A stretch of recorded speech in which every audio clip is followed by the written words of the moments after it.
Bonjour à vous tous amis que j'aime. Aujourd'hui, partageons ensemble ce passage de l'évangile de Jésus-Christ selon saint Matthieu. Voici comment fut engendré Jésus-Christ. Marie, sa mère, avait été accordée en mariage à Joseph avant qu'ils aient habité ensemble. Elle fut enceinte par l'action de l'Esprit Saint. Joseph, son époux, qui était un homme juste et ne voulait pas la dénoncer publiquement, décida de la renvoyer en secret. Comme il avait formé ce projet, voici que l'ange du Seigneur lui apparut en songe et lui dit « Joseph, fils de David, ne crains pas de prendre chez toi Marie ton épouse, puisque l'enfant qui est engendré en elle vient de l'Esprit Saint. Elle enfantera un fils et tu lui donneras le nom de Jésus, c'est-à-dire le Seigneur sauve, car c'est lui qui sauvera son peuple de ses péchés. » Tout cela est arrivé pour que soit accomplie la parole du Seigneur prononcée par le prophète. Voici que la Vierge concevra, elle enfantera un fils, on lui donnera le nom d'Emmanuel, qui se traduit Dieu avec nous. Quand Joseph se réveilla, il fit ce que l'ange du Seigneur lui avait prescrit, il prit chez lui son épouse. Mes frères bien-aimés, si vous me le permettez, je voudrais, sans attendre, souhaiter un bon anniversaire à la Sainte Vierge. C'est là une fête très ancienne que la Nativité de Marie, célébrée depuis le 5e siècle, tenez-vous bien, à Constantinople et dans tout l'Empire byzantin, mais auparavant d'ailleurs à Jérusalem et ensuite, cette fête s'est étendue à tout l'Occident. Mais au-delà de ces données historiques, ce qui compte pour nous aujourd'hui, c'est de nous tourner vers Marie et de la contempler de manière à honorer sa naissance. Et nous voilà donc transportés sur la terre d'Israël aux premières heures du lien qui unit Marie à Joseph et Joseph à Marie.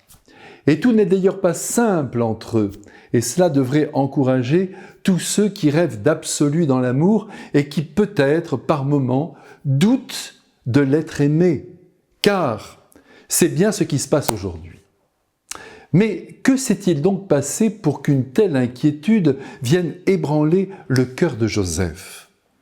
Eh bien, si nous connaissons cette histoire par cœur, il est bon, vous savez, de la revivre chaque année pour bien profiter de l'enseignement divin qui nous est donné ici. Et il s'agit d'abord de remonter jusqu'au jour de l'Annonciation qui eut lieu il y a seulement 3 mois et au cours de laquelle l'ange Gabriel a fait savoir à Marie, d'ailleurs avec beaucoup de délicatesse, que sa vieille cousine Élisabeth attendait elle aussi un enfant et qu'il serait bon, au fond, de lui donner un petit coup de main. Qu'à cela ne tienne, Marie, enceinte du Saint-Esprit, prend la route en direction d'En-Carem, le fameux village de sa cousine, et elle va rester près d'elle jusqu'à la naissance du petit Jean-Baptiste. De retour à Nazareth, 3 mois plus tard, Joseph découvre que Marie est enceinte. C'est une jeune fille de 15 ans, vous savez, Marie, sans nul doute assez menue, et la rondeur de son ventre a dû attirer l'attention de son fiancé.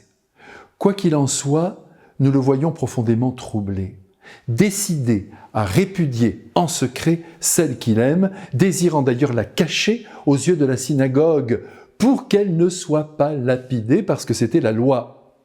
En passant, permettez-moi de signaler que nous sommes ici en présence du premier contournement de la loi religieuse opéré par le plus grand saint de l'histoire.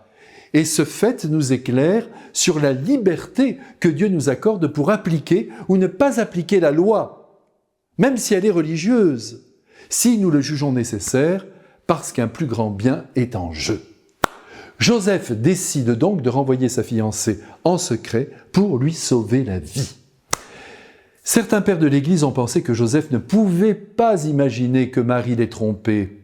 Il se retrouvait donc face à un mystère qui le dépassait et dont il n'avait pas la clé. C'est possible. En tout cas, il décide de se séparer d'elle. Heureusement que les anges existent et que dans la nuit, au milieu de ses pleurs, la réponse lui fit donner « Cet enfant vient de l'Esprit Saint, prends Marie chez toi et adopte cet enfant comme si c'était le tien. » Ce qu'il fera dès le lever du jour. Remarquons aussi que Marie n'a pas cherché à expliquer à Joseph le secret qui habitait son être. Elle est restée silencieuse.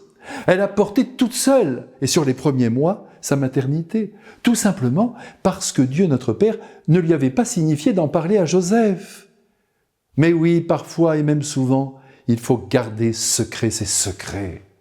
Ce que nous vivons de plus intense nous regarde. Bref, tout se termine bien, du moins pour le moment. Joseph et Marie commencent la vie commune, le petit Jésus est bien au chaud, dans les entrailles d'une mère, c'est pas la peine que je vous le dise, mais je le dis quand même, unique au monde. Et maintenant qu'il en est sorti, qu'il est en plein ciel, il se maintient près de Marie, croyez-moi, j'en suis sûr, en glorifiant éternellement celle qui lui a donné son sang, ses traits, sa voix. Que tous deux maintenant nous bénissent et nous gardent. Amen.